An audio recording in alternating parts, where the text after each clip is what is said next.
يهده الله فلا مضل له ومن يضلل فلا هادي له ونشهد أن لا إله إلا الله وحده لا شريك له ونشهد أن سيدنا ومولانا محمدا عبده ورسوله أما بعد فأعوذ بالله من الشيطان الرجيم بسم الله الرحمن الرحيم قل هذه سبيلي أدعو إلى الله على بصيرة أنا ومن اتبعني وسبحان الله وما أنا من المشركين.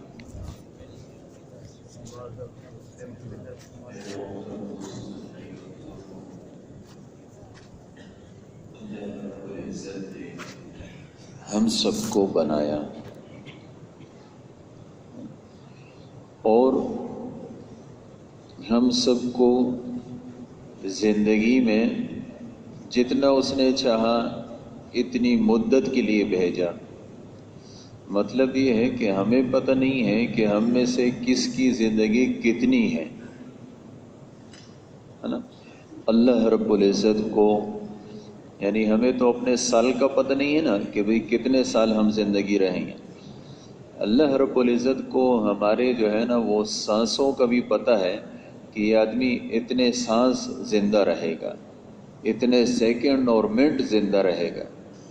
اذا جاء اجلهم لا يستأخرون ساعة ولا يستقدمون۔ جو اللہ کی طرف سے مقرر ہے اس میں منٹ اور سیکنڈ کی بھی آگے پیچھے نہیں ہو سکتی۔ مقررہ وقت پہ موت آتی ہے، مقررہ وقت پہ آتی ہے، مقررہ جگہ پہ آتی ہے۔ وما تدری نفس بأی ارض تموت۔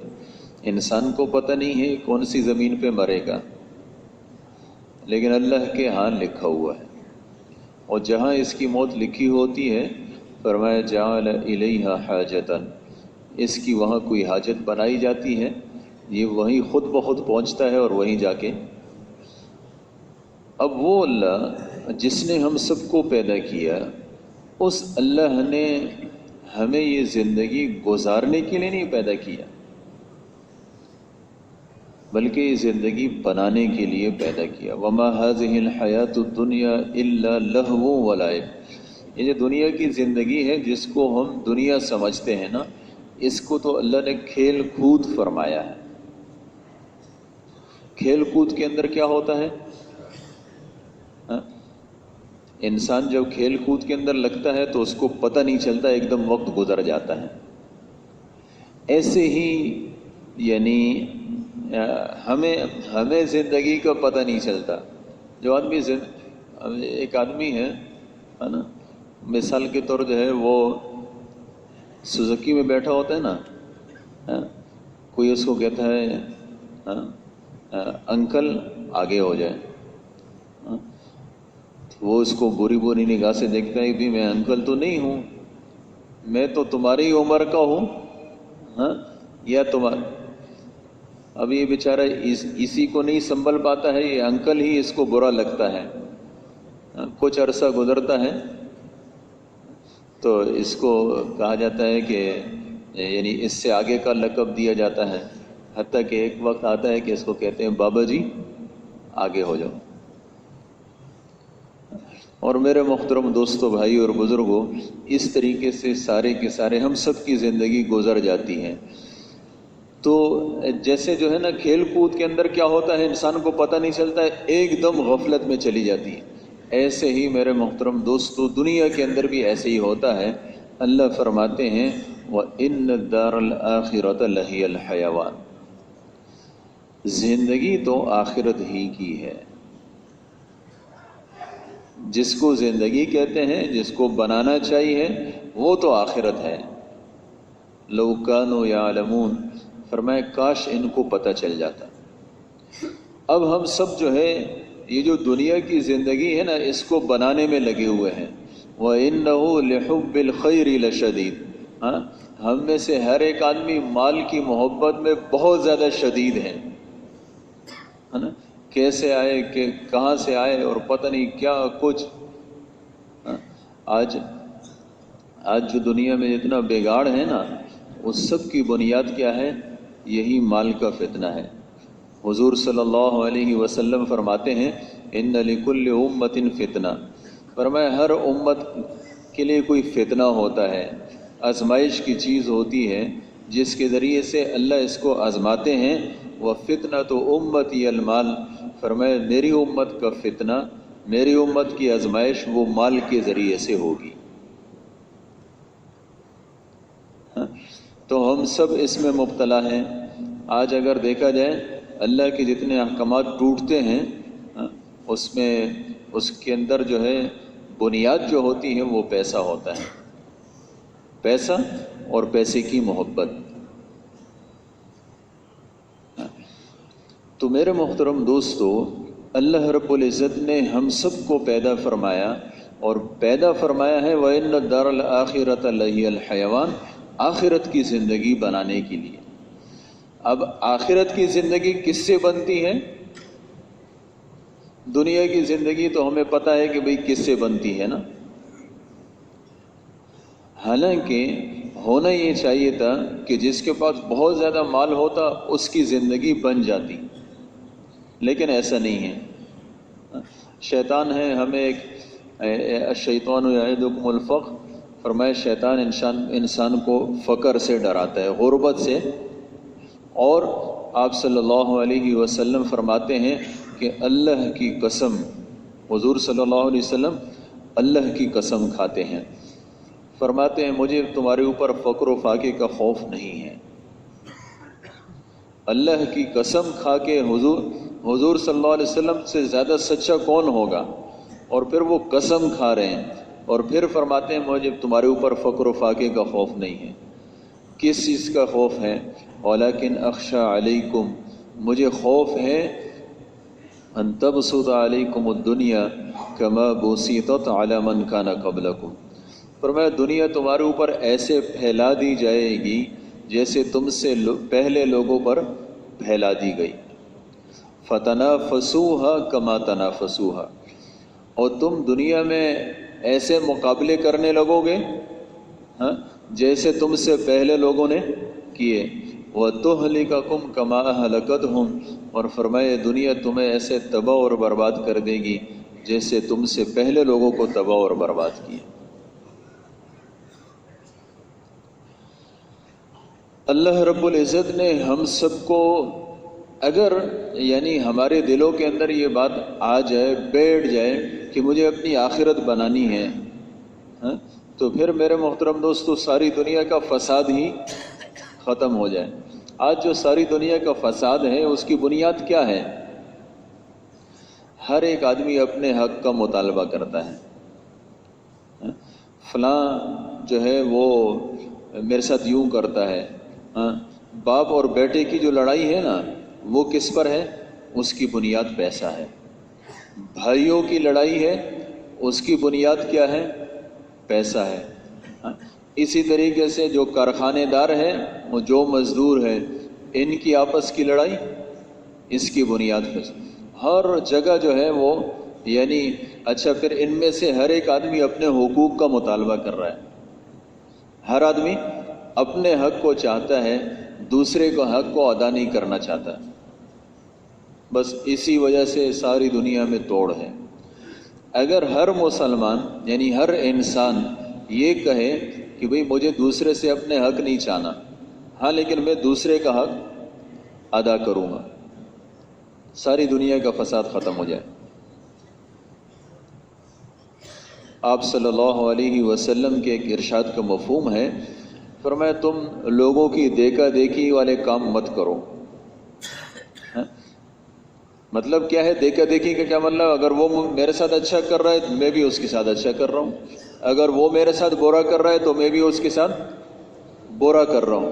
فرمایا ایسے مت کرو، اگر دوسرا تمہارے ساتھ برا کرے تو اس کے ساتھ اچھا کرو۔ تمہارے اوپر ظلم کرے، ایک حدیث میں آتا ہے حضور صلی اللہ علیہ وسلم فرماتے ہیں، فرمایا تم اپنے بھائی کی مدد کرو چاہے وہ ظالم ہو یا مظلوم ہو۔ صحابہ نے پوچھا کہ یا رسول اللہ اگر وہ مظلوم ہو تو اس کی مدد کرنا تو سمجھ میں آتا ہے، لیکن ظالم کی کیسی مدد کرے؟ تو آپ صلی اللہ علیہ وسلم نے ارشاد فرمایا، مفہوم یہ ہے، فرمایا اس کو ظلم سے روک دو، ہے نا۔ آج ہم کیا کرتے ہیں، یہ جو دنیا میں جتنی پریشانیاں ہیں نا، ان سب کی بنیاد ہماری غلط زندگی ہے۔ آج ہم نے دین کی زندگی کو چھوڑا، ہے نا، اور جو وہ زندگی اختیار کی، وہ جو آپ صلی اللہ علیہ وسلم والی زندگی تھی اس کو ہم نے چھوڑا، اور جو غیروں کی زندگی ہے انہوں نے اختیار کیا، اور غیروں نے ہماری جو کتابی زندگی اس کو اختیار کیا۔ مسئلہ الٹ ہو گیا۔ تو اگر ہم یہ کریں کہ بھئی ہم میں سے ہر ایک آدمی اس بات کو دیکھے کہ مجھ سے، یعنی مطلب یہ ہے کہ ہماری زندگی کا مقصد یہ ہو کہ بھئی میری زندگی سے دوسروں کو فائدہ پہنچے، بس۔ وَالنُّصْحُ لِكُلِّ مُسْلِمٍ، آپ صلی اللہ علیہ وسلم نے فرمایا کہ تم دوسرے مسلمان کی خیر خواہی کرو گے۔ تو اگر ہم مثال کے طور ہم ہیں، اب ہم میں سے ہر ایک آدمی مختلف شعبوں میں ہم بٹے ہوئے ہیں۔ کوئی آدمی ہے، کوئی ملازم ہے ہم میں سے، کوئی آدمی تاجر ہے، کوئی آدمی کاشتکار ہے، پھر یہ جو ملازمت ہے، تجارت ہے، اس کی بھی مختلف قسمیں ہیں۔ اس میں ہم سب بٹے ہوئے ہیں، اور بالکل ایسی زندگی اسی طریقے سے گزرے گی۔ لیکن یہ ہے کہ ہم میں سے جو آدمی جو بھی کام کرے، اس کا مقصد یہ ہو کہ میرے اس کام سے دوسرے مسلمان کو فائدہ پہنچے۔ ایک آدمی ہے نا، تجارت کرتا ہے، اب تجارت میں اس کو منافع ملے گا، یہ تو نہیں ہے وہ کرتے ہی بیچارہ منافع کے لیے ہے، لیکن نیت یہ ہو کہ میری اس تجارت سے مسلمانوں کا فائدہ ہو۔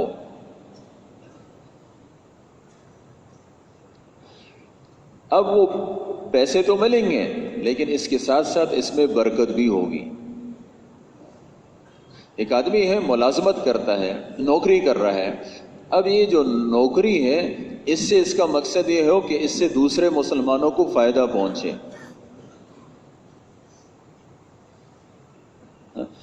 اسی طریقے سے میرے محترم دوستو، اگر یہ جو صحابہ جو ہے وہ پرسکون زندگی گزار رہے تھے، اور اللہ رب العزت نے مسلمان کے ساتھ بھی فَلَنُحْيِيَنَّهُ حَيَاةً طَيِّبَةً، حیات طیبہ کا وعدہ کیا ہے، تو وہ حیات طیبہ تو اس وقت ہوگی، آپ حضرات نے سنا ہوگا، یہ فضائل اعمال میں بھی ہے، فرمایا وَاللَّهُ فِي عَوْنِ الْعَبْدِ مَا كَانَ الْعَبْدُ فِي عَوْنِ أَخِيهِ، فرمایا اللہ بندے کی مدد کرتا رہتا ہے جب تک کہ اپنے مسلمان بھائی کی مدد کرتا ہے۔ ہم بار بار پڑھتے ہیں، لیکن پھر عملی زندگی پر کیا ہوتا ہے؟ اپنی جان، اپنے تقاضے، اپنا سب کچھ یہ غالب آ جاتا ہے، دوسرے کو ہم، آپ صلی اللہ علیہ وسلم نے فرمایا لا یؤمن احدکم حتی یحب لأخیہ ما یحب لنفسہ، فرمایا آدمی اس وقت تک مومن بن ہی نہیں سکتا جب تک کہ یہ جو اپنے لیے پسند کرتا ہے یہ دوسرے مسلمان کے لیے پسند نہ کرے۔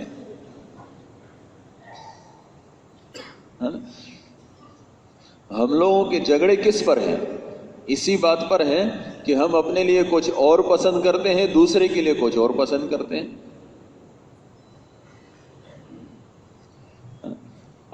یعنی اسلام جو ہے نا، اسلام، اس میں آپ صلی اللہ علیہ وسلم نے مسلمان کی تعریف کیا بیان کی؟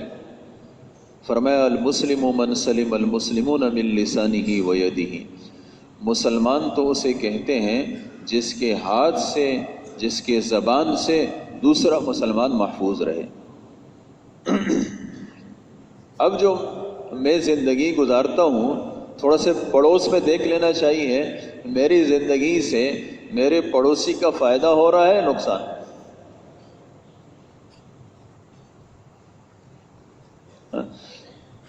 ابھی تو ہماری کچھ ایسی زندگی ہے کہ یعنی ہونا یہ چاہیے کہ بھئی ہمیں جو بھی مسئلہ ہو اس مسئلے میں ہم تو دیکھیں اللہ کے حکم کو اور حضور صلی اللہ علیہ وسلم کے طریقے کو۔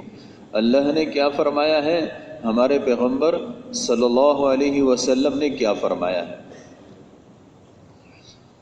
اللہ رب العزت نے حضور صلی اللہ علیہ وسلم کو مبعوث فرمایا، اور حضور صلی اللہ علیہ وسلم کو اللہ نے فرمایا انک لعلی خلق عظیم، فرمایا تم اخلاق کے اعلیٰ درجے پر ہو۔ اور جو حضور صلی اللہ علیہ وسلم کی جان کے دشمن ہے نا، یہ جب حضور صلی اللہ علیہ وسلم سے ملنے جاتے تھے اور واپس آتے تھے، ملنے کے لیے جاتے تھے، تو اس وقت آپ صلی اللہ علیہ وسلم ان کے دلوں میں سب سے مبغوض انسان ہوا کرتے تھے، اور جب حضور صلی اللہ علیہ وسلم سے مل کر واپس آتے تھے تو کیا کہتے تھے؟ جئتکم من عند خیر الناس، فرمایا لوگوں میں سب سے بہتر کی طرف سے تمہارے پاس آ رہا ہوں۔ تو وہ حضور صلی اللہ علیہ وسلم کے اخلاق تھے جو لوگوں کی زندگیوں کو بدلتے تھے۔ اور آج میرے محترم دوستوں، بھائی اور بزرگوں، ہم نے یعنی آپ خود سوچیں، حضور صلی اللہ علیہ وسلم کی جو رات کی دعائیں ہیں نا، اس میں سے ایک دعا یہ ہے کہ اللہم اہدنی لأحسن الاخلاق لا یہدی لأحسنها الا انت واصرف عنی سیئہا لا یصرف عنی سیئہا الا انت، اے اللہ مجھے اچھے اخلاق نصیب فرما، اور تیرے علاوہ اچھے اخلاق دینے والا بھی کوئی نہیں، اور اے اللہ مجھے برے اخلاق سے بچا، تیرے علاوہ برے اخلاق سے بچانے والا بھی کوئی نہیں۔ پیغمبر صلی اللہ علیہ وسلم جس کو اللہ فرما رہے ہیں کہ تم اخلاق کے اونچے درجے پر ہو، وہ پیغمبر اللہ سے راتوں کو کیا مانگ رہے ہیں؟ اچھے اخلاق۔ اور اگر ہم میں سے کوئی کسی کو کہے کہ بھئی اللہ سے اچھے اخلاق مانگو تو اس کو بڑا غصہ آتا ہے، کہتے ہیں کیا تم میں برا اخلاق والے دکھائی دیتا ہوں؟ مانگنا تو دوسری بات ہے، اس بات کو سننے کے لیے بھی تیار نہیں ہے کہ بھئی اچھے اخلاق کو اللہ سے مانگو۔ اور حضور صلی اللہ علیہ وسلم کی حدیث ہے، فرمایا تمہارے نامہ اعمال میں قیامت کے دن سب سے وزنی چیز وہ اچھے اخلاق ہوں گے۔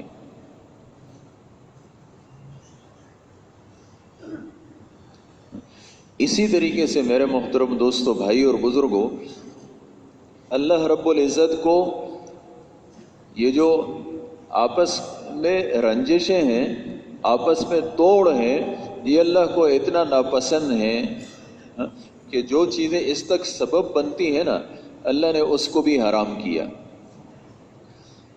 مثال کے طور آپس میں رنجش ہو، اس کا سبب کیا بنتا ہے؟ گالیاں دینا۔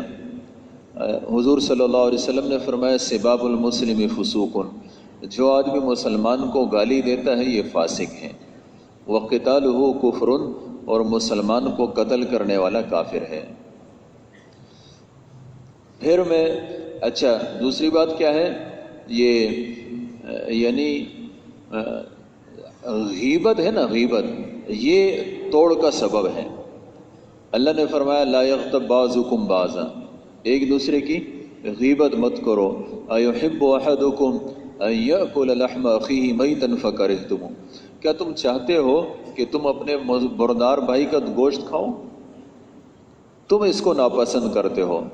جیسے مرے ہوئے بھائی کا گوشت کھانا تمہیں ناپسند ہے، اسی طریقے سے اس کی غیبت کرنا بھی ہے۔ اور غیبت اس کو کہتے ہیں کہ اس کے اندر جو کچھ ہے وہ تم بیان کرو، یہ نہیں کہ اس کے اندر کچھ ہے ہی نہیں اور بیان کرتے رہو، یہ ہے بہتان۔ اللہ نے غیبت کو حرام کیا۔ اچھا اللہ نے شراب کو حرام کیا، اللہ نے جوئے کو حرام کیا۔ اللہ نے جہاں حرام کیا وہاں کیا فرمایا؟ انما یرید الشیطان ان یوقع بینکم العداوۃ والبغضاء فی الخمر والمیسر، فرمایا یہ جو جوا ہے اور یہ جو شراب ہے، اس کے ذریعے سے شیطان تمہارے درمیان دشمنی ڈالنا چاہتا ہے۔ اللہ رب العزت کو دشمنی اور توڑ اتنا ناپسند ہے کہ جو اس کا سبب ہے، شراب ہے، جوا ہے، اس کو بھی حرام کیا۔ اب آپ خود سوچیں، جو اللہ کو اتنا ناپسند ہے کہ اس کے جو اسباب ہیں اس کو بھی حرام کیا ہے، تو میرے محترم دوستو خود وہ کتنا اللہ کو ناپسند ہوگا۔ اور آج ہماری یعنی جتنے بھائی کے ساتھ، اس کے علاوہ جو ہے نا وہ باپ اور بیٹے کی آپس میں لڑائی ہے۔ کیسے عجیب بات ہے، جہاں مسلمان تھے نا، اور مسلمان ایک دوسرے کے لیے کیا کرتے تھے، بچتے تھے۔ وہ ہم فضائل اعمال میں ساری زندگی پڑھتے ہیں کہ ایک بکری کی سری 7 گھروں میں گھوم کے آئی، پڑھتے وہ ہیں، لیکن یہاں جب عمل دیکھا جائے تو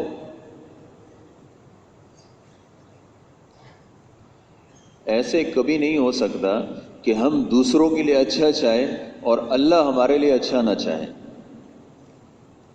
آج ہم نے دوسروں کے لیے نیت بری کی، اس کا نتیجہ کیا ہوا کہ خود بھی پھنسے۔ تو فرمایا وَالنُّصْحُ لِكُلِّ مُسْلِمٍ، تمہیں ہر مسلمان کی خیر خواہی کرنی ہے، ہر مسلمان کے ساتھ اچھا سلوک، اور بس ہم جو ہے وہ چلتے پھرتے یہ سوچیں کہ بھئی یہ جو دوسرا مسلمان ہے اس کو مجھ سے خیر کیسے پہنچ، ہم سوچیں گے نا اللہ رب العزت ہمیں سوجائیں گے۔ آج تو اللہ معاف کرے کچھ ایسی زندگی بن گئی ہے کہ کیا کہیں۔ آپ صلی اللہ علیہ وسلم بازار میں آئے، بازار میں ایک آدمی تھا غلہ فروخت کر رہا تھا، تو آپ صلی اللہ علیہ وسلم نے غلے کے اندر ہاتھ اندر کیا نا، تو اندر سے وہ گیلا تھا۔ فرمایا یہ کیا کیا؟ اس نے کہا یا رسول اللہ رات کو بارش برسی، غلہ بھیگ گیا، اس کے بعد صبح دھوپ نکلی ہے، اوپر سے سوکھ گیا ہے، نیچے سے گیلا ہے۔ آپ صلی اللہ علیہ وسلم نے فرمایا کہ بھئی نیچے والا اوپر کیوں نہ کیا تاکہ لوگوں کو پتہ چلتا کہ نیچے سے گیلا ہے۔ پھر فرمایا کہ جس نے ہمیں دھوکہ دیا وہ ہم میں سے نہیں ہے۔ آج دھوکے کی کتنی صورتیں ہیں، اور کوئی ایسا نہیں ہے کہ کوئی غیر مسلم آ کے ہمیں دیتا ہے، ہم مسلمان ہیں ایک دوسرے کو دیتے ہیں۔ مسئلہ کیا ہے؟ وہی وہ ان لکل امت فتنہ و فتنۃ امتی، مجھے پیسے زیادہ مل جائے۔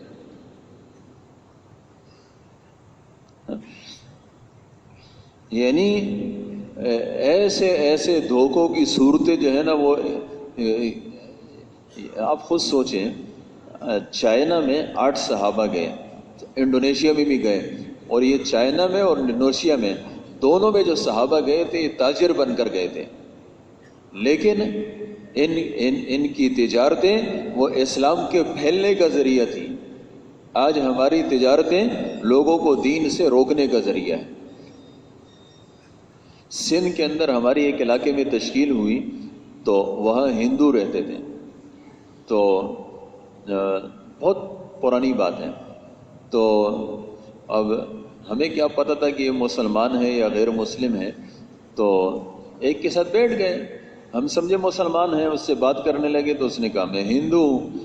ہم نے سوچا بھئی ویسے بھی بیٹھ ہی گئے ہیں تو چلو اب اس کو دعوت ہی دو، تو اس سے بات کی تو وہ کہنے لگا کہ میں کیسے مسلمان بنوں، یہ جو سامنے ہے نا دکاندار یہ مسلمان ہے، لیکن یہ مجھ سے زیادہ دھوکہ دیتا ہے، یہ مجھ سے زیادہ جھوٹ بولتا ہے، یہ مجھ سے زیادہ جھوٹی قسمیں کھاتا ہے۔ مسلمان کی زندگی وہ لوگوں کے لیے نمونہ ہوا کرتی تھی۔ آج میرے محترم دوستو ہماری زندگی ایسی بن گئی ہے کہ بجائے اس کے کہ لوگوں کی ہدایت کا ذریعہ بنتی، لوگوں کی گمراہیوں کا ذریعہ بن رہی ہے۔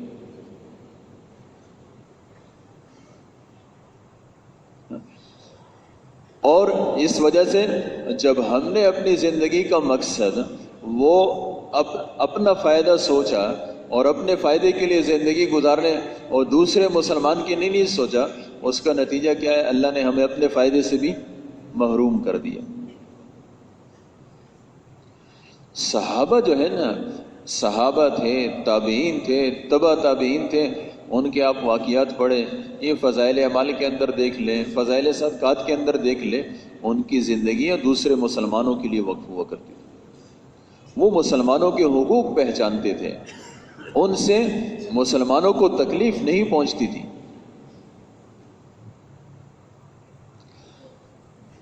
دو مسلمانوں کے درمیان بھائی آپس میں مثال کے طور توڑ ہو گیا، دو مسلمان ہیں آپس میں ان کے نہیں لگتی ہے، اب ہونا یہ چاہیے کہ محلے کا جو بھی آدمی ہے وہ فکر مند ہو کہ بھئی ان کے درمیان جوڑ کیسے آئے گا،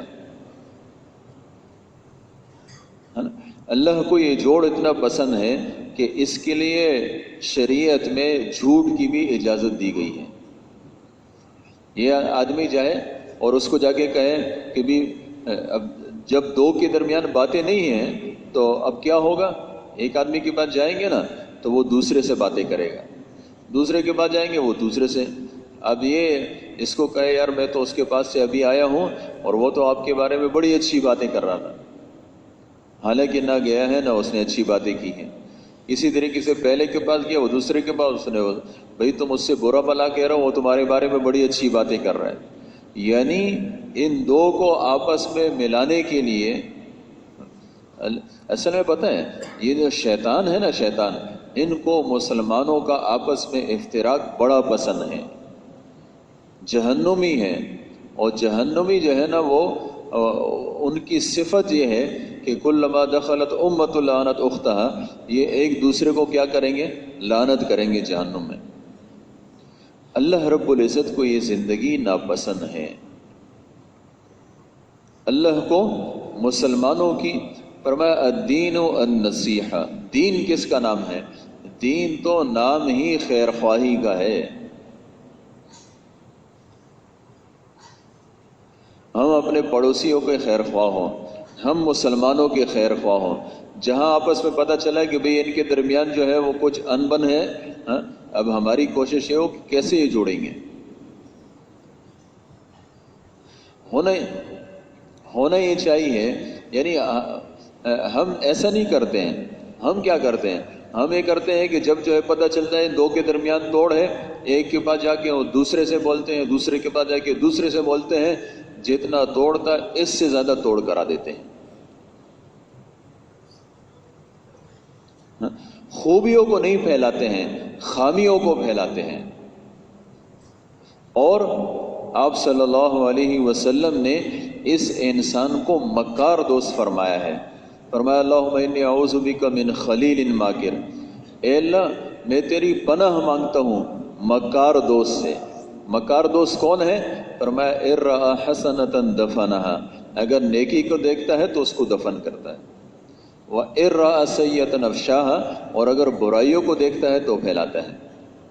آج کیا ہے، آج ہمارے سارے معاشرے میں کیا ہو رہا ہے، کسی کو یعنی ہمارے ہاں جو خبر ہے نا، آپ خبروں کو دیکھیں، ہمارے ہاں جو خبر ہے وہ برائی ہے، برائی کا نام ہمارے ہاں خبر ہے، اچھائی کا نام خبر ہی نہیں ہے۔ آپ جتنی خبریں دیکھ لیں اس میں سب برائیوں کا تذکرہ ہے، تو ہم عمومی طور پر برائیوں کو پھیلانے والے ہو گئے۔ اس کی وجہ سے کیا ہوا، برائیاں تیزی سے پھیل رہی ہیں اور بلائیاں نہیں پھیل رہی۔ کوئی آدمی کسی کے ساتھ اچھا سلوک کرے، ایک آدمی ہے اس نے کسی سے قرض لیا اور اس کے بعد اس کا نہ کوئی گواہ نہ کوئی، اور اس نے اس کا قرض ادا کر دیا، لاکھوں کا قرض تھا ادا کر دیا، یہ ہے اچھائی، اس کا کوئی تذکرہ نہیں، بھائی اس کو دینا ہی نہیں چاہیے، دینا چاہیے تھا، یہ کوئی بات ہے؟ اور اگر کہیں جو ہے نا وہ کیا ہوا کہ لڑائی ہو گئی تو ہمارے ہاں وہ خبر ہے، اس کو خوب ڈنڈورا پیٹیں گے۔ حالانکہ مسلم شریف کے مقدمے میں لکھا ہے، فرماتے ہیں کہ جس برائی کو پھیلانا، جس برائی کو ختم کرنا ہے، فرمایا اس کو عدم ذکر سے ختم کرو، اس کا تذکرہ چھوڑ دو۔ ہمارے معاشرے میں برائیوں کا تذکرہ ہے، نتیجہ یہ ہے کہ برائیاں پھیل رہی ہیں۔ فحاشی کا تذکرہ ہے، فحاشی، اور اللہ معاف کرے، یہ کچھ جو ہے نا جب سے یہ موبائل آیا ہے اور اس میں جو ہے نا یہ ایسی قسم کی تصویریں اور یہ وہ چیزیں آ گئی ہیں، یعنی لگتا ہے کہ اللہ رب العزت اسی وقت سے ایسے ناراض ہوئے ہیں کہ کوئی قرآن پاک میں آتا ہے، اللہ فرماتے ہیں ان الذین یحبون ان تشیع الفاحشۃ فی الذین آمنوا، فرمایا وہ لوگ جو مسلمانوں کے اندر فحش کو پھیلانا پسند کرتے ہیں، مسلمانوں کے اندر بے حیائی پھیلانا چاہتے ہیں اور بے حیائی پھیلانا پسند کرتے ہیں، لہم عذاب علیم فی الدنیا والآخرہ، ان کو دنیا میں بھی اللہ دردناک عذاب دیں گے، آخرت کے اندر بھی دردناک عذاب دیں گے۔ آج ہمارے معاشرے میں یعنی جن چیزوں کو کچھ عرصے پہلے بڑی مشکل سے دیکھا جاتا تھا، آج ہر ایک کی جیب میں ہے، اور پھر ہمارے اندر اتنی حس نہیں ہے کہ بھئی اس کو خود چھوڑ دیں یا اس کو نہ دیکھیں۔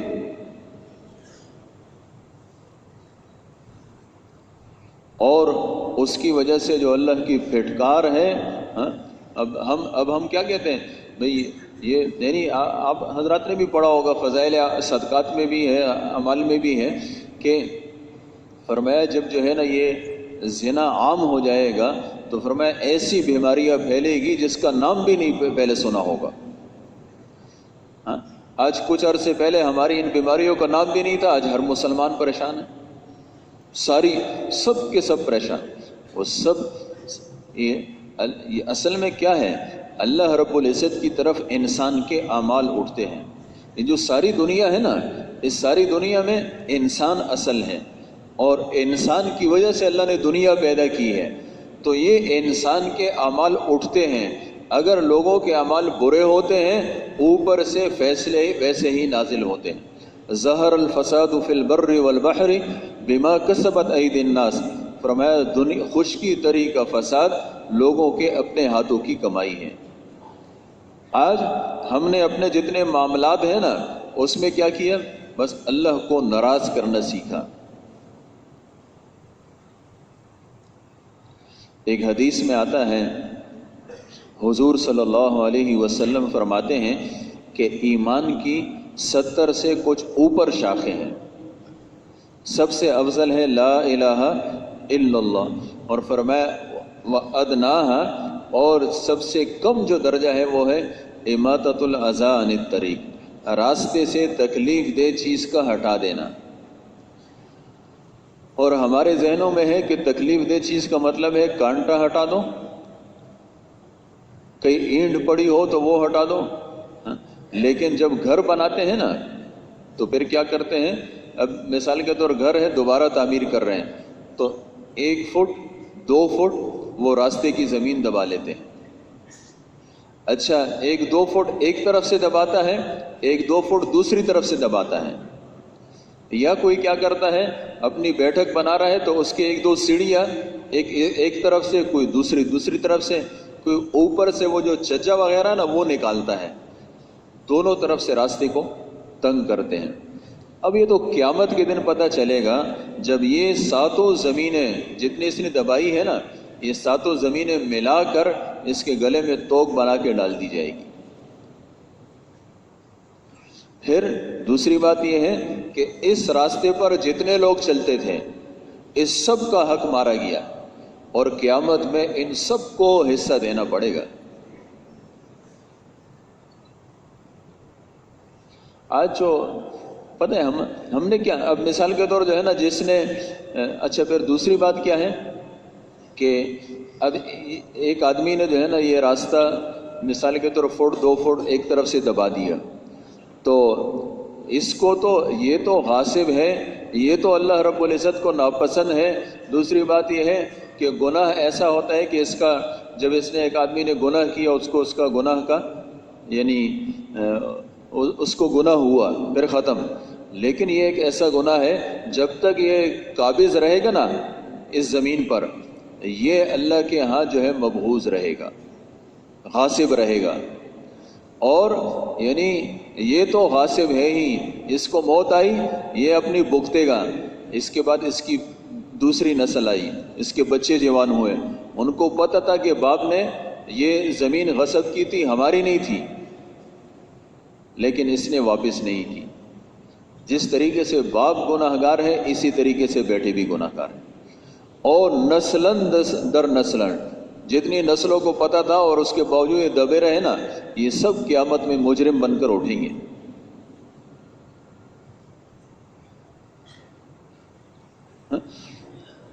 اچھا بس راستے کے اندر جو ہے نا وہ جو تکلیف والی چیز ہے ہمارے، اچھا ہم جس یعنی عجیب سی بات ہے، پکی سڑک ہے نا، وہاں اپنے گھر کا پانی چھوڑیں گے اور وہ پانی جو ہے سڑک پر پڑا رہے گا، کچھ عرصے کے بعد جو ہے نا یہ سڑک بیکار ہو جائے گی۔ اب یہ نہیں ہے، یہ جو ادنا ایمان ہے اس کو بھی آپ صلی اللہ علیہ وسلم نے فرمایا ادنا ایمان یہ ہے، کم ایمان یہ ہے کہ بھئی جو ہے نا وہ راستے سے تکلیف دہ چیز کا ہٹا دینا، تکلیف دہ چیز کا ڈال دینا، یہ نہیں فرمایا۔ راستے کو لوگوں یعنی مسلم شریف میں وہ لکھا ہے کہ بھئی ایک آدمی تھا، ایک درخت تھا راستے کے اندر اور وہ لوگوں کو تکلیف دیا کرتا تھا، ایک آدمی نے اس کو کاٹ دیا، فرمایا صرف اسی بات پر قیامت کے دن اس کی مغفرت ہو گئی۔ ہمارے ہاں اگر دونوں طرف سے درخت آگے جا کے جو ہے نا آدھے راستے کو بند کر دے ہمیں پرواہ نہیں ہوتی ہے، ہاں اگر اپنی لکڑی کاٹنی ہے اور گھر میں لکڑی نہیں ہے تو اس کو کاٹ دیتے ہیں، وہ بھی دوسروں کے فائدے کے لیے نہیں، اپنے فائدے کے لیے۔ تو میرے محترم دوستو، بھائی اور بزرگ، اچھا اسی طریقے سے بھائی ہمارے سامنے گھر کے سامنے راستہ ہے اور وہ جو ہے نا وہ اس کے اندر کھڈے بنے ہوئے ہیں، اس کو بند کرنے کا تو کوئی نہیں سوچتا، 2-3 اور کھودنے کو ہر کوئی سوچتا ہے۔ تو یہ جو معاملات ہیں نا اس کے اندر اگر جایا جائے تو ہمیں اپنا ایمان بچانا بھی مشکل ہوگا۔ اور ایک فقہ کی بہت بڑی کتاب ہے، اس کے اندر جو ہے نا وہ یعنی 4 حصے ہیں اس کے، ایک حصے میں نماز ہے، روزہ ہے اور اس طریقے سے حج ہے، یہ چیزیں ہیں، اور باقی جو 3 حصے ہیں نا اس کے اندر یہ معاملات ہیں، لین دین ہے لوگوں کے ساتھ۔ اللہ معاف کرے ہم اس کو دین ہی نہیں سمجھتے۔ اچھا دوسری بات یہ ہے، اب حضرات نے ایک حدیث پڑھی ہوگی، بہت لمبی حدیث ہے، وہ کیا 3 آدمی تھے، وہ کہیں گئے اور اس کے بعد جو ہے نا وہ غار کے اندر گئے، غار کے اوپر سے پتھر آیا اور وہ بند ہو گئے۔ تو ان سب نے اللہ کے سامنے کیا کیا؟ ان سب نے اپنے معاملات کو اللہ کے سامنے کیا۔ ایک مزدور تھا، اس نے مزدوری کی لیکن پیسے لیے نہیں اور چلا گیا۔ ہم ہوں گے نا تو ہم کیا کہیں گے؟ خوش ہوں گے، اچھا چلو ایک مزدوری بچ گئی، ہے نا؟ حالانکہ آپ صلی اللہ علیہ وسلم کے آخری الفاظ کیا تھے؟ الصلاۃ وما ملکت ایمانکم، نماز اور جو تمہارے ہاں کام کرتے ہیں ان کے حقوق۔ اس نے کیا کیا؟ اس کو تجارت کے اندر لگایا اور اسے ریوڑ کے ریوڑ خریدے، اور اس کے بعد کیا ہوا؟ اس کو اس پیسوں کی ضرورت ہوئی، آیا کہ بھئی مجھے اپنے 1 دن کی مزدوری دے دو۔ اس نے کہا یہ جتنے ریوڑ ہیں سب تمہارے ہیں۔ اس نے بھی وہ سب لے کر چل پڑا، یہ نہیں کہ 1-2 اس کو بھی دیتا کہ یار تم نے بھی جو ہے نا بڑا چاہیے۔ اس نے کہا اے اللہ میں نے یہ تیرے لیے کیا تھا، اس مصیبت سے جان چھوڑا دے۔ دوسرے نے کہا کہ اے اللہ ماں باپ تھے، میں پہلے بکریوں کو چرا کے واپس آتا تھا، پہلے ماں باپ کو دودھ پلاتا تھا اور اس کے بعد جو ہے نا اپنے جو خادم تھے، اپنے جو غلام تھے، یا اس کے علاوہ جو اپنے بچے تھے ان کو بعد میں پلاتا تھا۔ ایک مرتبہ دور چلا گیا، واپس آیا، ماں باپ سو چکے تھے، میں نے وہ دودھ لے کے ماں باپ کے سر پر کھڑا رہا، جب ان کی آنکھ کھلی ان کو پلایا، اس کے بعد دوسروں کو دیا۔ اے اللہ تیرے لیے کیا تھا۔ تیسرے نے کہا کہ اے اللہ میرے جو ہے رشتہ داروں میں ایک لڑکی تھی، مجھے بڑی پسند تھی، مجھے اس سے زنا کا وہ تھا، وہ تیار نہیں ہوتی تھی، پیسوں سے مجبور ہوئی تو وہ راضی ہوئی، اور اس کے بعد پیسے طے ہوئے، اور اس کے بعد جب میں اس کے لیے تیار ہوا اس نے کہا اتق اللہ، اللہ سے ڈر، اے اللہ میں تجھ سے ڈرا، پیسے بھی اس کو دے دیے اور میں نے زنا بھی نہیں کیا۔ تو وہ مکمل پتھر ہٹ گیا اور یہ تینوں کے تینوں نکل آئے۔ اگر ہمارے معاملات صحیح ہوئے، آج اللہ معاف کرے ماں باپ سب کے گھروں میں ہیں، لیکن ماں باپ کے ساتھ کیسا سلوک ہے؟ حالانکہ حضور صلی اللہ علیہ وسلم نے فرمایا ہے، فرمایا اللہ نے اپنے حق کے ساتھ ماں باپ کے حق کو برابر کر دیا، اور فرمایا وَقَضَىٰ رَبُّكَ أَلَّا تَعْبُدُوا إِلَّا إِيَّاهُ وَبِالْوَالِدَيْنِ إِحْسَانًا کہ اللہ کا فیصلہ ہے کہ عبادت تو ایک اللہ کی جائے گی، اللہ کے علاوہ کسی کی عبادت نہیں ہوگی، اور ماں باپ کے ساتھ اچھا سلوک کیا جائے گا۔ ہم یہ کہتے ہیں کہ جی میرا ہر ماں باپ کیسے ماں باپ ہیں، ہر چیز پر ٹھوکتے ہیں، ہے نا، ہر چیز پر یہ ہر چیز میں اس کا کام ہوتا ہے۔ تو ماں باپ جب بوڑھے ہو جاتے ہیں تو اللہ نے فرمایا ہے کہ اما یبلغن عندک الکبر احدہما او کلاہما، فرمایا دونوں یا ایک بڑھاپے کو پہنچ جائیں تو ان کو اف مت کہو اور ان کو غصہ مت کرو، نرم بات کرو۔ تو علماء فرماتے ہیں کہ یہ غصہ کرنا، اف کہنا، یہ تو جوانی میں بھی حرام ہے۔ اللہ نے بڑھاپے کا اس لیے کہا ہے کہ بڑھاپے میں عام طور پر یہ باتیں زیادہ ہو جاتی ہیں۔ جو آدمی ماں باپ کا فرما بردار اور مطیع ہوتا ہے، یہ جب ماں باپ کو دیکھتا ہے اس کو حج اور عمرے کا ثواب ملتا ہے۔ کسی نے کہا یا رسول اللہ اگر وہ 100 مرتبہ دیکھے تو؟ فرمایا اللہ اطیب و اکثر، اللہ بہت بڑے پاکیزہ ہیں، مطلب یہ کہ اگر 100 مرتبہ دیکھے گا 100 مرتبہ ملے گا۔ یعنی کتنی عجیب بات ہے کہ گھروں میں ماں باپ موجود ہو، ان کا بڑھاپا گزر جائے اور یہ بیٹا اس کی وجہ سے اپنی جنت نہ بنا پائے، کتنی محرومی کی بات ہے۔ تو میرے محترم دوستو، اپنے معاملات صحیح کرنا، بس ہم یعنی جیسے میں نے شروع میں عرض کیا، ہم میں سے ہر ایک یہ بات ٹال لیں کہ مجھے دوسرے کے حقوق ادا کرنے ہیں، مجھے دوسروں کے حقوق ادا کرنے، اپنے حقوق کا مطالبہ نہیں کرنا، ساری دنیا میں فساد، سب کچھ۔ یہ دوسری بات یہ ہے کہ جب ہم دوسرے کے حقوق ادا کریں گے، فرمایا اللہ رب العزت نے قرآن پاک میں فرمایا ہے کہ ادفع السیئۃ بالحسنہ، فرمایا برائی کو اچھائی سے بدلو، کوئی تمہارے ساتھ برائی کرے اس کے ساتھ اچھائی کرو، فَإِذَا الَّذِي بَيْنَكَ وَبَيْنَهُ عَدَاوَةٌ كَأَنَّهُ وَلِيٌّ حَمِيمٌ، تمہارا جان کا دشمن ہوگا، جب تم اس کے ساتھ اچھائی کرو گے وہ گہرا دوست بن جائے گا، اللہ نے فرمایا ہے۔ اور ہم جو ہے نا اسی میں لگے رہتے ہیں، اور پھر اس کے بعد حسد، کینہ، بغض، پتہ نہیں کیا کچھ۔ اور حضور صلی اللہ علیہ وسلم فرماتے ہیں ایک صحابی سے کہ اذا قدرت ان تصبح وتمسی وليس في قلبك غش لاحد من المسلمين فافعل، فرمایا اگر تم سے یہ ہو سکے کہ تم صبح اور شام اس حال میں کرو کہ تمہارے دل میں کسی مسلمان کے بارے میں کینہ نہ ہو، بغض نہ ہو، کسی کے ساتھ تمہاری باتیں بند نہ ہو، ذالک ایسے کر لو، ذالک من سنتی، فرمایا میری سنت اعمال میں سے ہے، من احب سنتی فقد احبنی، جو آدمی میری سنتوں سے محبت کرے گا یہ مجھ سے محبت کرے گا، ومن احبنی کان معی فی الجنہ، فرمایا جو مجھ سے محبت کرے گا یہ جنت میں میرے ساتھ ہوگا۔ ہم نہیں چاہتے ہیں کہ جنت میں ہمیں حضور صلی اللہ علیہ وسلم کا پڑوس نصیب ہو جائے، آسان سی بات ہے، بس اپنے دل کو ہر مسلمان یعنی ہمیں اچھا دوسری بات یہ ہے کہ ایک حدیث میں آتا ہے حضور صلی اللہ علیہ وسلم فرماتے ہیں، فرمایا کہ مجھے لوگوں کی باتیں مت پہنچایا کرو۔ یہ جتنے اختلافات ہوتے ہیں نا اس سب کی بنیاد کیا ہوتا ہے؟ ایک جاتا ہے دوسری کی بات کرتا ہے، دوسرا دوسری کی بات کرتا ہے، ویسے ہی جو ہے نا کیا ہے ایک دوسرے کے اندر بغض پیدا ہو جاتا ہے، یہ شیطانی عمل ہے۔ فرمایا آپ صلی اللہ علیہ وسلم نے فرمایا کہ لوگوں کی باتیں مجھے مت پہنچایا کرو، انا اريد ان اخرج الیکم وانا سلیم الصدر، میں چاہتا ہوں کہ جب میں تمہاری طرف نکلوں تو میرا سینہ تم سب سے پاک ہو۔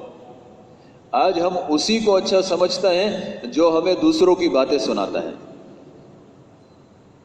اگر ہمیں کوئی آ کر دوسروں کی غیبتیں کرنا بھی کرے بھی، ہم اس سے اسی وقت کہہ دیں کہ بھئی مجھے پیغمبر صلی اللہ علیہ وسلم کی وہ نصیحت یاد ہے کہ مجھے لوگوں کی باتیں مت پہنچاؤ، سارے مسئلے حل ہو جائیں گے۔ تو میرے محترم دوستو، اگر ہم نے حضور صلی اللہ علیہ وسلم والی زندگی اختیار کر لی، ہم خود بھی سکون میں ہوں گے، ہماری اپنی زندگی بھی سکون والی ہوگی، لوگوں کو بھی ہماری زندگی سے وہ سکون ملے گا، اطمینان ملے گا، فائدہ ہی ملے گا۔ اس کے لیے اللہ رب العزت نے دعوت والی محنت ہمیں عطا فرمائی کہ بھئی یہ محنت ام الحسنات ہے، نیکیوں کی ماں ہے۔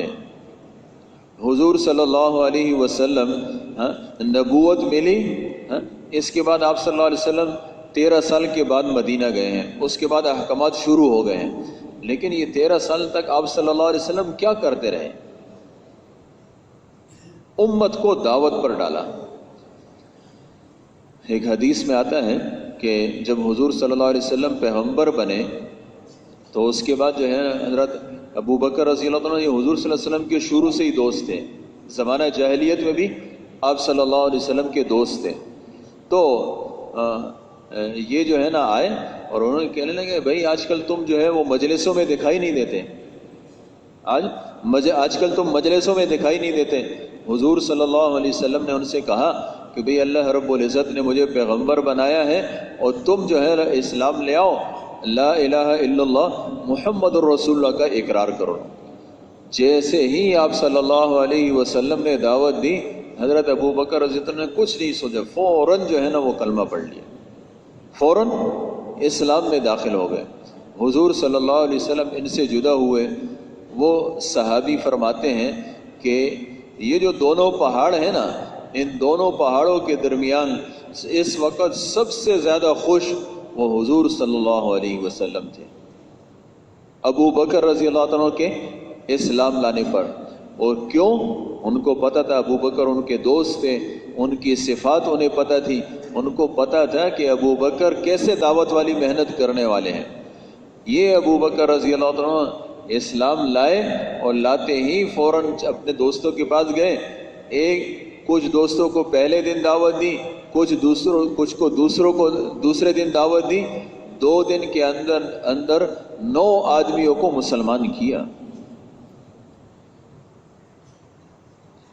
تو دعوت چل رہی تھی، دعوت کے ذریعے سے امت کے اندر صفات پیدا ہوتی ہے، دعوت کے ذریعے سے دین پر چلنے کا جذبہ پیدا ہوتا ہے، دعوت کے ذریعے سے انسان کے اندر نیکی آیا کرتی ہے۔ اس لیے میرے محترم دوستوں، بھائی اور بزرگوں، ہم میں سے ہر ایک آدمی کا وقت لگانا انتہائی ضروری ہے۔ اور بھائی جس نے سستی کی وہ یعنی یہ تو پکی بات ہے، جتنی ہماری زندگی کا وقت گزر رہا ہے، بہت سارے ہمارے ایسے ساتھی ہیں جن پتہ نہیں کتنے عرصے سے تبلیغ میں، کبھی سے روزہ، کبھی اجتماع، کبھی کچھ، لیکن 4 مہینے نہیں لگائے۔ میرے محترم دوستو، 4 مہینے کی اپنی اہمیت ہے، اور شیطان کی چالوں میں سے ایک چال یہ بھی ہے کہ شیطان کہتا ہے ابھی نہیں بعد میں، ابھی نہیں بعد میں، اور اسی طریقے سے انسان کو مہلت دیتا رہتا ہے۔ بہت سارے تو اسی طریقے سے دنیا سے چلے جاتے ہیں۔ تو اس کے لیے میرے محترم دوستو، وہ ساتھی جنہوں نے اب تک 4 مہینے نہیں لگائے یا 4 مہینے لگائے لیکن سالانہ چلہ ان کا رہتا ہے، بھائی سالانہ چلہ رہے گا نا، اس کا نتیجہ یہ ہوگا کہ غیر محسوس طور پر ہمارے اعمال کے اندر سستی پیدا ہوگی۔ اس لیے چلے کو ضروری سمجھیں۔ تو ماشاءاللہ جن کے سالانہ چلے رہتے ہیں یا 4 مہینے نہیں لگائے، اور ماشاءاللہ نقد تیار ہے چلے اور 4 مہینے کے لیے، یہ سب اپنی جگہ پر کھڑے ہو جائیں گے۔ ماشاءاللہ 500 جماعتیں ہمیں دینی ہیں، تو بھئی کون دے گا؟ ہم سب ہمت کریں۔ اور کون ہمت کریں گے جی؟ ماشاءاللہ، اللہ قبول فرمائے جی۔ اللہ حضرات کی مشکلات کو آسان